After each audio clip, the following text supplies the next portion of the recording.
രണ്ടാൾക്കാർ തമ്മിൽ തെറ്റിയാൽ തെറ്റിയ ഉടനെ തന്നെ ആണെങ്കിൽ അസ്സലാമു അലൈക്കും ഒന്നും വിചാരിക്കണ്ട കേട്ടോ, ഞാൻ ഇപ്പോൾ ഒന്നും ഉണ്ടായിട്ട് പറഞ്ഞതല്ല എന്ന് പറഞ്ഞാൽ തീരും. പക്ഷെ അപ്പം തന്നെ പറഞ്ഞില്ലെങ്കിൽ 1 മണിക്കൂർ സമയം അതിന് കിട്ടുള്ളൂ. 1 മണിക്കൂർ കഴിഞ്ഞാൽ രണ്ടാളുടെയും ചിന്താഗതി മാറും.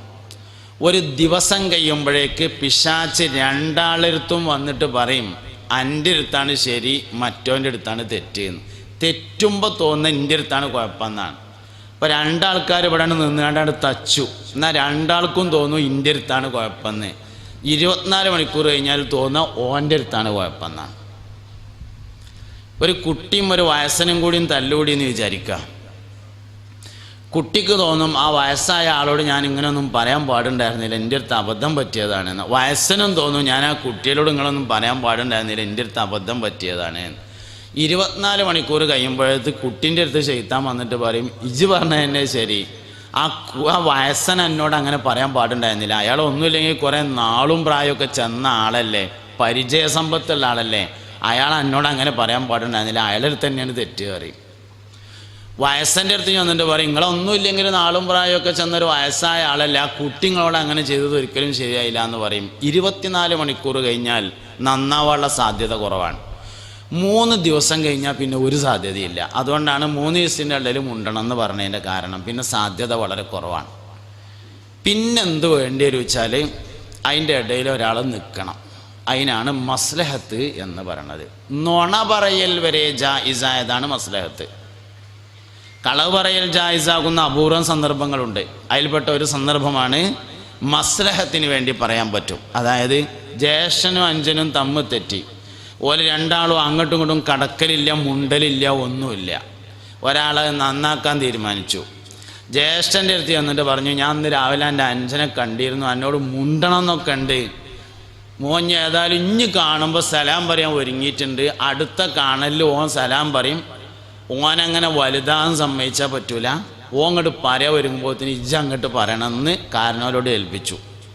അഞ്ചൻ്റെ അടുത്ത് ചെന്നിട്ട് പറഞ്ഞു, ഇന്നലെ വൈകുന്നേരം ഞാൻ എൻ്റെ കാരണവരെ കണ്ടിരുന്നു, ഓൻ എന്നോട് മുണ്ടണം എന്നൊക്കെ ഉണ്ട്, ഇന്ന് വൈകുന്നേരം നിങ്ങൾ തമ്മിൽ കണ്ടുമ്പോൾ ഓൻ ഇങ്ങോട്ട് സലാം പറയാൻ സാധ്യതയുണ്ട്, അതിന് വിട്ടുകൊടുക്കരുത്, അതിൻ്റെ മുമ്പ് ഇജ്ജ് അങ്ങോട്ട് പറയണമെന്ന് ഓനോടും പറഞ്ഞേൽപ്പിച്ചു. സംഗതി ഓൻ രണ്ടാളെയും കണ്ടിട്ടില്ല. ഇങ്ങനെ പറ്റും, മസ്ലഹത്തിന് വേണ്ടി ഇങ്ങനെയും ചെയ്യാമെന്നാണ്. അത്രയും പ്രധാനപ്പെട്ട ഒരു കാര്യമാണ് മസ്ലഹത്ത് എന്ന് പറയുന്നത്. അതുകൊണ്ട് മസ്ലഹത്തിന് വേണ്ടി പ്രവർത്തിക്കണം, മഫ്സദത്തിന് വേണ്ടി പ്രവർത്തിക്കരുത്. എല്ലാവരും ഇങ്ങനെ തന്നെയാണ്. ഇതിനു വേണ്ടി നമ്മുടെ നാട്ടിൽ ഒരുപാട് സംവിധാനങ്ങളുണ്ട്. ഈ മസ്ലഹത്തിന് വേണ്ടി നമ്മുടെ നാട്ടിൽ പൗർവികന്മാരായ ആളുകൾ ഉണ്ടാക്കിയിട്ടുള്ള സംവിധാനമാണ് കല്യാണ നിശ്ചയം എന്ന് പറയുന്നത്. ഒരു പെണ്ണും ചെറുക്കനും തമ്മിൽ കണ്ടു, പെരക്കാരൊക്കെ തമ്മിൽ കണ്ടു, ഇഷ്ടപ്പെട്ടാൽ കാരണന്മാർ, അമ്മമാർ, മൂത്താപ്പാർ, എളാപ്പാർ, പള്ളിക്കത്ത മൂലയിൽ എല്ലാവരും കൂടിയിരിക്കും.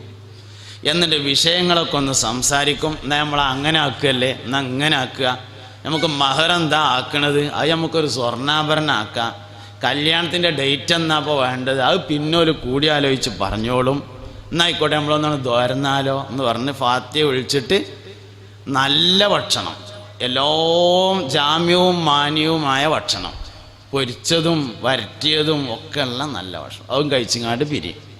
ഇതിനാണ് കല്യാണ നിശ്ചയം എന്ന് പറഞ്ഞത്. സത്യത്തിൽ എന്തിനായി കല്യാണ നിശ്ചയം?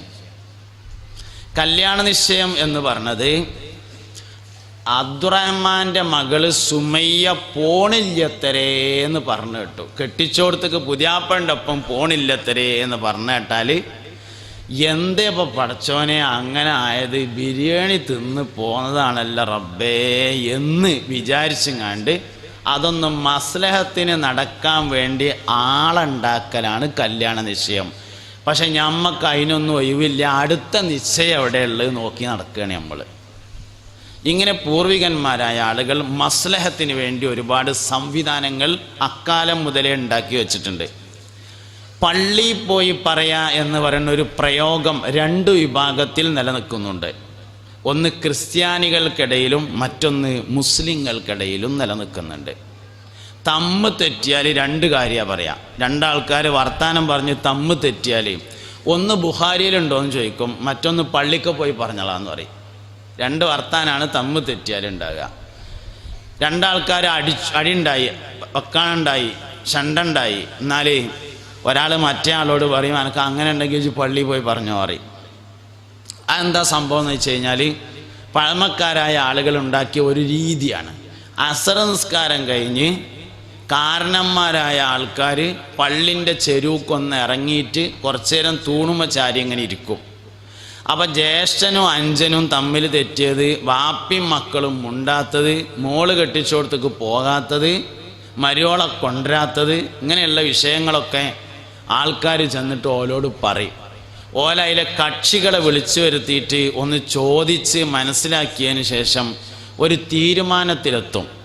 ഏകദേശം ഒരു ധാരണയായാൽ പള്ളിൻ്റെ ഉള്ളിലേക്ക് കയറിയിരുന്നങ്ങാണ്ട് അൽ ഫാത്തിഹ എന്ന് പറഞ്ഞ് ദോരന്നിട്ട് ഖത്തീബ് തീരുമാനം പ്രഖ്യാപിക്കും.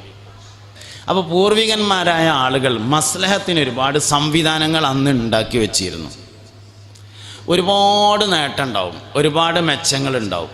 തമ്മിൽ തെറ്റിയ രണ്ടാൾക്കാർ നേരാകണമെങ്കിൽ ഇടയിലൊരാൾ നിൽക്കണം. പക്ഷെ മസ്ലഹത്തിനുള്ള ഒരു ബുദ്ധിമുട്ടുണ്ട്. അതെന്താ വെച്ചാൽ മധ്യസ്ഥന്മാർ ഏത് കാലത്തും മധ്യസ്ഥന്മാരായി നിലകൊള്ളാൻ ശ്രമിക്കും എന്നത് അതിൻ്റെ ഒരു പരാജയമാണ്. മനസ്സിലായിട്ടുണ്ടാവില്ല. മദ്യം പറയാൻ പോണ കുറച്ച് ആൾക്കാരുണ്ടാവും, മസ്ലഹത്തേർ കല്യാണ വിഷയക്കാർ കുറച്ച് ആൾക്കാരുണ്ടാവും.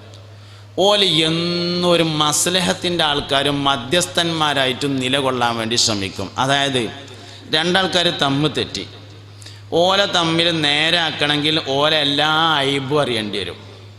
എന്നിട്ട് എന്തെങ്കിലുമൊക്കെ ഒരു അഡ്ജസ്റ്റ്മെൻ്റൊക്കെ പറഞ്ഞ് മസ്ലഹത്ത് പറഞ്ഞ് വിട്ടാൽ പിന്നെ ഓൻ്റെ പെരയത്തെ മുടിയളിച്ചലും 40 പേറ്റിനൂട്ടി കൊണ്ടുപോയാലും എല്ലാതും ഇയാളോട് പറയണം, അല്ലെങ്കിൽ പിന്നെ ഇയാൾ പോയിട്ട് തമ്മിൽ തെറ്റിച്ചു. ഇതാണ് മസ്ലഹത്തുകാരുടെ ഏറ്റവും വലിയൊരു പ്രശ്നം. അങ്ങനത്തോരെ ഈ പണിക്കോട്ട് പറ്റൂല. അല്ലാത്തവരൊരു 3 എണ്ണം ഒരു മഹലിലുണ്ടായാൽ കുടുംബ കോടതിയിലെ കേസ് പകുതിയായി ചുരുങ്ങും. അപ്പോൾ അതുകൊണ്ട് എല്ലാ മഹലിലും മസ്ലഹത്തിനുള്ള സംവിധാനം വേണം.